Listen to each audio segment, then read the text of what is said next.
talking local government. We're specifically talking Pinagsama, Barangay Pinagsama in Taguig. Obviously, they have issues with their local government, specifically Mayor Lani Cayetano. It has a lot to do with specific budgets. Money is not released. It's not only been 6 months, it's been 2 years, 2.5 years. Now, in the first part of this show, we've said that the reasons there are, or the reasons this is the case, is simply because of politics. The blue representing the former mayor and his whole team, which happened to win the elections. And they call themselves the blue team, that's with Tinga, and the pink team, which is now with Lani Cayetano. Question was, how did she even ever win when the rest of the blue was consistent? And they're saying, it's called smart magic? Anyway, either way, we have replaced one of our guests. We still have Chairwoman Vic Mortel, who's with me in my right in the red. We also have Felix Angaco still, but we now have the wife of the former barangay chair who's deceased now, who passed on last year. We have Marcela Merillo. Magandang gabi po sa inyong lahat. Magandang gabi, sir. Anong punta natin? Let's go about your issue, Miss Marcela. Ano po nangyari sa inyo? Ano naman yung issue mo bago tayo pumasok? May terminal pain or something? Yeah. Ano nangyari po doon? So I'm talking about around 3,000 political casual employee ng City of Taguig before si Mayor Tinga pa ang Madami mayor. yun, ha? 3,000? Mga 3,000 mga casual political appointed. Okay. So, nung natapos ang term ni Mayor Prede, so po si Lani Cayetano, so kami mga casual employee, siyempre appointed, political appointed lang kami, hindi kami regular employee. So, wala na si Prede, wala na kami. Pero mayroon kaming sinasabing terminal leave, yung mga vacation leave at saka sick leave na hindi namin nagamit. So may utang pa sa inyo? May utang na supposed to be ibibigay sa amin yun. Pero nung ang sabi ng Treasury, may nakalaan na budget doon para sa amin, mga 16 million. So nung month of July, nung 2010, nung umupo si Lani, nag-file na kami ng clearances, approved na. Pinala namin sa... May budget na yun? May budget nag-file na kayo, so nakalaan. dapat i-release na? Dapat ibigay na sa amin.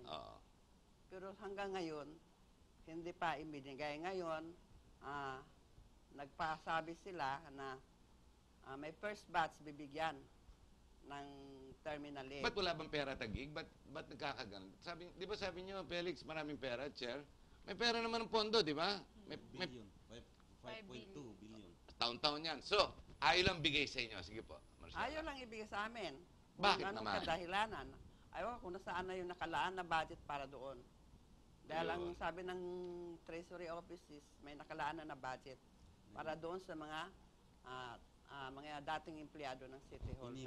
Iniwan ng dating mayor. Oo, iniwan ng dating mayor na may naka-appropriate na budget doon. Inipit ngayon ni Mayor Lani, ayaw pa-release. Ewan ko kung anong dahilan. Hanggang ngayon, utang pa rin yan. Utang pa rin yan. Sa marami, kaya ang daming dumadaing. Ultimo sa husband ko, inilapit ko na kay Attorney Montales, ang administrator. Inilapit ko na yung, maski sa kanya lang, wala na yung husband ko. Opo. So, siguro ang terminal leave niya is mga 167,000. Ayaw pa rin i-release sa inyo yun. Nakiusap na ako, ang sabi is, baka magkaroon daw ng by batch. Nung ngayon, nung pumunta ako rin sa secretary, dahil binigay ko na kay Attorney Montales yung form namin dalawa. Okay. Kulang na lang ang clearance namin, kulang na lang ang signature ni Attorney at saka ni Mayor Lani Cayetano. So binigay ko kay Attorney Montales yung kanyang administrator.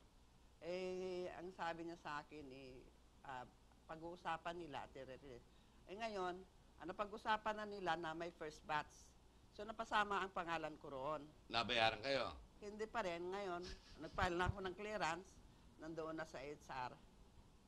Wala pa rin. At tinignan ko yung pangalan ng husband ko, wala. Wala pa rin. Ang sabi ng HR, sa susunod na batch. So binobola kayo at Parang papatagal. ganun Delay na rin. tactics. Parang ganun. Parang Now, ganun na rin. You also said to me a while ago You were filed as the 7th kagawad po. Endorse po na. Endorse nyo po. Ano nangyari sa position po na yan? So, yung posisyon ko na 7 kagawad, nagkaroon ng barangay ng resolution na ako yung pang-pitong So kagawad. okay lang, you accepted her as the Ah. 7th. Okay, and So, then, approved yan ng mga sa barangay Sanggunian. Approved Okay. lahat ng kagawad. So, ang nangyari, may emisary siyang pumunta sa akin. Ang gusto pang ano nila ako ang papalit, successor sa barangay captain. Sabi ko, hindi ko na kakayanin doon, may edad na ako. Opo. Sabi ko, okay lang kasi inaanak ko naman sa kasal si Tsaka siya yung kagawad. pinakamataas na kagawad naman, ano? Sumunod kayo eh. Kasi ang ano, may prerogative yata, pwede mag-appoint ang mayor. Okay. So, nag-decline ako noon na hindi ako, ayaw ko, sabi kagawad na lang. So, ang mangyari, ang gusto ng umisari na lumapit sa akin, mag-take out ako, pero magiging kakampi nila. Hindi ka pumayag. Hindi ako pumayag. Grabe naman. So, ganon. Anong posisyon na ayaw kayo accept? Because gusto ka pumirma ng waiver, ayaw mo. Ayaw kong pumayag na magiging kanila kumampi. Kasi actually talaga, ever since talaga noon sa Taguig ako, talagang team blue na ako. Dahil tumulong Lakas ako. talaga ng politika sa inyo. Okay, so let's go back. You said before we started the second half na they were going to ask the position of Attorney Alan or Senator Alan Cayetano. Sabi mo, bago ma-approve yung maging kagawad po Kailangan kayo. nilang approval. Kailangan approval ni Alan. Anong kamalayan ni Senator Cayetano sa Taguig, if I'm not mistaken, other than his wife being Lani, the mayor? Sige po, Felix, kayo. Sa tingin namin, hindi naman talaga si Lani ang nagpapatakbo ng munisipyo. Ay, hindi ba? Si Alan ba nagpapatakbo niya? Parang ganun nga ang nangyari. At yung 4 na abogado na nandoon. Dahil pag lumapit ka doon sa City Hall, hindi ka makalapit kay Lani. Dadaan ka pa sa 4 na abogado. Yun ang nagiging complaint na naririnig ko sa mga tao na hindi ka makalapit doon pag may kailangan ka sa mayor. Hanggang doon ka lang kay Atty. Montales na yung administrator. Pero yung iba dadaan ka pa doon sa ibang mga 4 yung abogado doon na dadaanan mo. Hindi naman talaga si Mayor Lani ang makakausap sa iyo kundi yung mga abogado na nandoon sa baba. Sino yung binoto yung mayor? Di ba si Lani? Bakit yung mga abogado? Wala naman silang kamalayan dyan. Dapat yung mayor ang kausap ng taong bayan. Di ba tama? Yes po. Actually, sir, nung kami naman po yung nakipag-usap na, nakipag-ugnayan na po, willing na sumuporta, never naman po namin nakaharap si Mayor Lani Cayetano. Hanggang ngayon. Yes po. Namimit lang Wait, namin siya. does she exist? Sigurado ka may taong pangalan Lani Cayetano? Of course naman. May nanalo naman Lani Cayetano. Meron naman. Pero hindi nyo nakakausap. Ano na kayo? Local government na kayo. Hindi nyo nakakausap ni minsan. Hindi po. Baka naman, kagagawa-gawa lang yan. Walang Lani Cayetano talaga. Meron ba? May tao bang Lani Cayetano? Sa picture lang namin nakikita. Puro Oo, nakita ko tarpaulin. rin sa picture. Pero sa inyo, hindi nyo Hindi nakakausap. namin nakakausap. Nung naipag-ugnayan po kami, hindi po namin nakakausap. Hindi pa rin. Namimit po lang namin siya pag graduation po ng school. So may nakikita kayo Opo. so tao talaga itong Tao Lani naman po. Cayetano. Tao po si Mayor Lani. Kaya lang, hindi humaharap sa inyo. Hindi. Hindi po. Yung pag kami po makikipag-ugnayan niya, nakipag-ugnayan na po, admin po ang nakakausap namin, yung abogado po ni Mayor Lani. Ba, okay, no? Hindi naman yung mga abogado naman, wala namang mandato galing sa taong bayan, ano? Ba, no? Mas magaling pa yung mga abogado sa inyo. Kayo, at least, may mandato kayo galing sa taong bayan. Di ba? Parang ganon. You were telling me earlier na yung reklamo nyo, dinaan nyo na sa presidente, pumunta na kayo kay vice-presidente, pumunta na kayo ng DILG, Yes po. may mga kung sino-sino mang kinausap nyo, nag-abogasya na rin kayo, at pumunta rin kayo sa media. Lumabas na ba kayo sa media? Wala po. Hindi po. Bakit kaya? Yung una pong lapit namin po kay, yung sa TV5. TV5. Kay, Hindi, Channel 2 tayo. Channel 2. Channel 2 po So ba pumunta kayo ng Channel 2, malaki stasyon yan. Ano nangyari? Kay Ted Pailon. Kay Ted Pailon. po kami. Unang-una, ang ginawa namin, sumulat kami sa presidente. Mm. Sumulat kami sa DILG kay Robredo. Robredo. Sumulat kami sa DBM. At Lorenzo Abad. sumulat kami sa Vice President at saka itong NCR DILG at local. Nung No bandang action. huli, no action. Nalaman na lang namin na nandoon pala, pinadala pala lahat ng mga agencies na yun. Nandoon sa DILG, local ng Taguig. Nandoon lahat ang mga sulat. Hindi naman actually complaint yun eh. Nagpapasaklolo lang kami sa mga ahensya na yan. Na Papatulong. Tulungan kayo. tumulong kayo para ma-release yung Budgets nyo. ang budget. Hindi naman kami nagreklamo na kino-complain siya para maawa din, mabagbag man yung pusong bato niya. Wala Kaya, nangyari. Walang nangyari. Pusong Kaya, bato ang lumitaw. Ngayon, lumapit kami ngayon sa media, Channel 2. sa Channel 2 kay Ted Pailon. Pero wala rin nangyari. Ay hindi, yun pala, yung director pala si Lino Cayetano sa director nga yun doon. Channel 2. So hindi kayo pinansin Hindi doon. kami pinansin. Nagtaka kami dahil nung pumunta kami sa T3, hindi ang sabi ng staff, hindi kami tumatanggap ng political issues. Samantalang naririnig naman namin, binabanatan naman niya yung mga ibang area. Hindi namin alam kung bakit ang pag sa Taguig ang pinag-usapan, hindi rin tinanggap. Hawak niya, no? Tapos yung pumunta ka rin kay Mike Enriquez. Channel 7. Wala rin, nangyari. walang nangyari talaga. Bakit ayaw naman ni Mike? Walang hindi Feedback. nag-feedback talaga sa request namin. Okay, you're now on GNN and you're being watched now. You've been put here, I've been asked to listen to you and your complaints, and why not? It is your right, di ba? You're already being frustrated. It's really a fight between David and Goliath. Kayo si David and Goliath being everybody else, tinatapak-tapakan kayo. Anong recourse nyo? Ano tingin mong susunod na mangyayari? I know you haven't given up. You're still fighting for your rights, correct? What will you do next? Ito na po, lumabas na po talaga kami sa Media na. media na. Para po naman malaman po ng taong bayan na sa Taguig po, kung nagsasalita po ang senador po natin na si Alan Peter Cayetano regarding sa maliit na pag-release sa kanya ng Senate President, bumalik po sila sa Taguig. Tingnan po nila ang Taguig. Mabuti nga po may binibigay pa si Senate President sa kanya. Yung mga barangay po kaya na hawak ng kanyang asawa, nabibigyan po ba? Walang nire-release. Wala po. Wala po talaga. 2012 po, 21 million po ang aming pondo. Miski piso po, walang ibinigay. Sa barangay nyo lang yun. Sa barangay lang po namin yun. Tapos yung sedula share po namin, hindi rin po ibinibigay. Nagsisedula kami, 50-50 po kasi yun eh. Okay. Mapupunta sa barangay yung 50, mapupunta po sa kanila yung Correct. 50. Pero kailangan po muna namin ibigay total Siyempre, sa kanila. sila may Then kontrol eh. i-release po sa amin. Miski po, yung mga, yun na lang po yung savings namin, yung pinagpapaguran po namin ng mga tao sa barangay, mag-issue ng sedula, hindi rin po ibinibigay sa amin. Grabe talaga nangyayari sa inyo.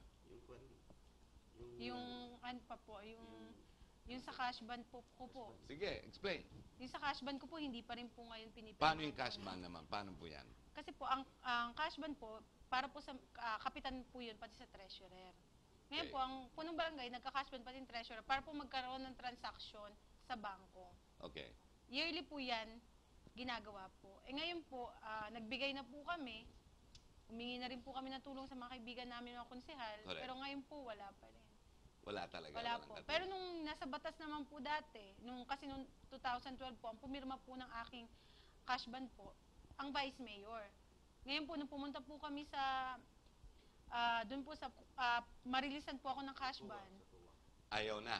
Opo, nagbagay daw po ng memorandum po si mayor na siya po ang pipirma sa lahat ng cash ban.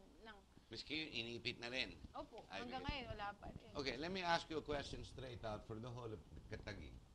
Since Mayor Lani Cayetano, nakaupo na siya doon, 2012, no? 12 ba? Hindi, 2010. 10, 2010. Umunlad ba ang Taguig? sabi niya. Ang tingin ko, ang sabi daw niya, ang ginawa ni Mayor Freddy ng 9 years, ginawa niya ng 1 Isang year. term. Paano 3 years, ang ginawa 10 niya? terms. Lahat na lang ng project doon, tinatakan niya ng IL. Wala naman talaga wala naman makitang ginawa eh. Lahat ng mga, halimbawa, itong mga libreng libingan, libreng palibing, yung sa eskwelahan, libre ang pagkain ng mga bata, saka uniforme, yung pinagmamalaki nila ngayon, scholarship daw. scholarship. Pero ang nakikita namin, hindi lang naman dito sa Taguig ang scholar nila, kundi buong Pilipinas yata 'yon ang ginawa nila. Pero ang baka dito napupunta yung pera ng Taguig. Taguig doon sa mga scholar sa ibang lugar. So yung budget ng Taguig, nagagamit ng senador. Parang gano'n, sinasabi mo. Hindi ko naman masabi yan dahil mahirap yan.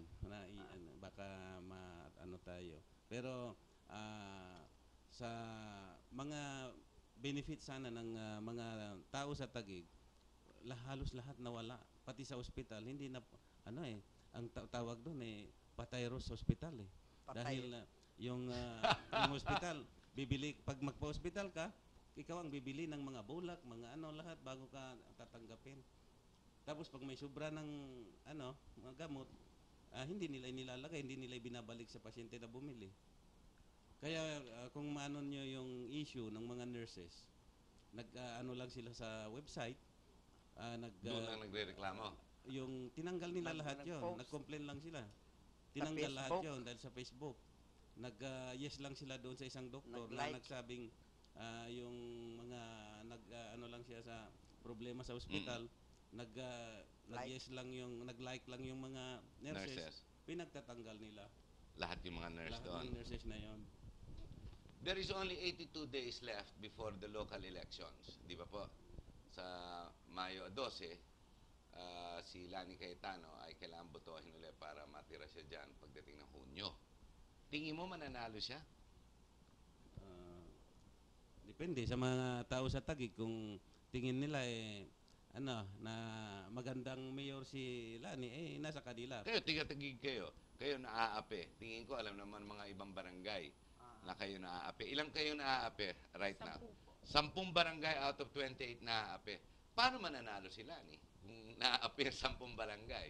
Sa lugar namin, hindi talaga siya mananalo sa lugar namin. Sigurado po kayo doon. You have 30,000 constituents. So around mga 20,000 registered voters. 20,000 voters. And I think mga 70% lang boboto. Mataas na rin yun. 70, okay na rin yun. 60 to 70. Pero sa if you amin, have 10 barangays like that, how can she win? How many do you need to win the mayor in Taguig? 150,000 votes? 150 ba? 150 more. Nakaraan. More. More po yata. More pa. But at the rate you're going, 10 at bakit yung 18? Masaya naman yung 18 na barangay na walang problema. Nakukuha nila budget nila. O nagsang-ayon na lang sila doon. Pumirma sila ng waiver. Nagsang-ayon lang sila doon para Sang-ayon. makuha lang nila yung Actually, nagsang-ayon din kami. Pumunta rin kami doon. Kaya lang ayaw talaga kayo kasi mukhang blue kayo.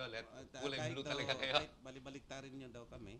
Blue pa rin. Blue pa rin Kasi- daw. Kaya hindi kami nabasa na parang naano ni Attorney Montales kasi Attorney Montales naman talaga ang pag-usap sa mga barangay officials. So ang kanyang parang kailangan yung sincerity namin. Sincerity, parang hindi niya nakita yung sinceridad namin na Sino Kakap- kalaban ni Mayor Lani sa eleksyon nito? Yung bunsong kapatid po ni Freddy Tinga, si Rica Tinga. Yung Rica dating Tinga. konsehal po, number 1 councilor po. So maganda ang bakbakan itong eleksyon nito. Yes. Naniniwala ba kayo sa Picos? Ba't kayo tumatawa? Bigla kayo tumahimik. Okay lang naman. Sabi ni Brillantes, walang source code. Hindi kailangan ng digital signature. Hindi na kailangan ng certification.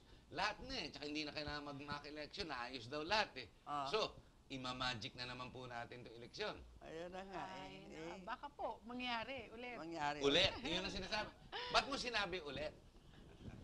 Pag sinabi ulit, baka si Pinoy yung hindi nanalo. Baka si Era pa lang yung presidente. Siguro. Oh, Pero inano po sinasabi namin mo. ha, Ha? binoto po namin si Pinoy. Ay, binoto nyo. Binoto po Ay. namin si Pinoy. Masama lang loob nyo ngayon, hindi kayo tinutulungan. Opo, masama ang loob namin kasi po sa Taguig, dala po namin si Pinoy. Masama loob nyo ngayon. Opo. Ako, talaga po masama loob namin kasi yung kredo niyang tuwid na daan. Nininiwala kayo doon. Noong una. Pero ngayon po hindi na. Okay, we have to end the show. We're on top of the hour. So, before we end, I'd like to give you mga 30 seconds, less than a minute. Ano po mensahe nyo sa mga viewers natin? Umpisa natin kay Gagawad. Felix Angkangko. Ano po ang mensahe nyo? Diretso na sa camera. sana yung mga nanonood, lalong-lalo na yung mga taga-Taguig, makita nila yung diferensya ng itong ginagawa ng administration ngayon ng siyudad ng Taguig sa mga barangay na hindi nila binibigyan ng pondo at hindi makapagbigay ng tamang serbisyo sa mga tao na nasasakupan. At kay Mayor Lani, sana mabagbag yung puso mo at ibigay mo yung pondo na para dito sa tao. Hindi naman para sa amin, kundi para sa mga tao na tao mo na rin. Si Miss Marcela Merilo, Ah, mensahe niyo po. ang masasabi ko lang, kung sinasabi mo, Mayor Lani Cayetano, na mahal mo ang Taguig, sana minahal mo ang Barangay Pinagsama, ibinigay mo lahat ng pangangailangan dahil karapatan namin yan. Mandatory yan yung RPT para magkaroon kami ng tamang serbisyo sa Taguig. So, yun lang man po, na sana ibigay mo sa amin yung karapat-dapat para sa aming barangay. We have Chairwoman Vic Mortel. Chair? Po, sa lahat po ng taga-Taguig lalo po, sana po pag-isipan po nating mabuti na kung ano po yung nangyayari ngayong si Mayor Lani po yung nakaupo, kung tayo po ba ay nasatisfied sa pagtatrabaho po niya, naibigay po ba yung talagang pondo na para po sa mga barangay po ninyo, lalo na din po sa amin sa Barangay Pinagsama, na talaga naman po sobrang hirap naman magpatakbo talaga ng isang barangay na walang kapondo-pondo. Kasi po, miski nga po pagkain po, sumasakit na po yung mga ulo namin kung saan po namin kukuhain. Gasolina, lahat po ng pang-maintenance po sa barangay, kasi hindi po namin na kukuha talaga yung para po sa amin sa Barangay Pinagsama. Sana Mayor, kung mahal mo nga talaga ang Taguig, sinasabi nga po ninyo sa inyong mga logo, mahalin nyo po lahat sana. Wag lang po yung lugar na Taguig, kundi yung Tagigenyo, yung tao mismo po sa Taguig. Dahil Tagigenyo po ang nagluklok sa pwesto po ninyo. Thank you very much. What we've seen is what happens in local politics. Now, I can assure you one thing. This is not politics to discredit or put a negative endorsement towards this election because the mayor in this case, Lani Cayetano, is also up in the running. Now, you've got two families that are running against each other, the Tingas on one side, the Cayetanos on the other. Now, if I'm not mistaken, our guests are here in the studio because they have valid complaints and they wish only to collect what is due them and their constituents. You make that choice. The problem is, it's not really your problem if you're not from Taguig, especially if you're not from the same barangay. But most issues are not really our problem. Neither is Picos and Smartmatic and Dominion and Comelec Brillantes. But if any issue touches whatsoever, becomes even slightly sensitive to what we call our country, ang Pilipinas, we need to be sensitive. Because nation building is all about the grassroots, going up to the very top, to changing our morals and values. You are involved. You need to be involved. Because if you're not, maniwala po kayo, balang araw, kakatok po sa pintuan nyo yung mga problema ng mga tao nito mangyayari sa inyo. Tapos kayo ang iiyak. Maraming salamat po. Ako po si Harry Tambuat ko. Maraming salamat. Thank you very much for Barangay Pagsama and Pinagsama. And at least this will air. This will come out. And you can pass this on and show it to everybody so people will know. Maraming salamat po sa inyo lahat.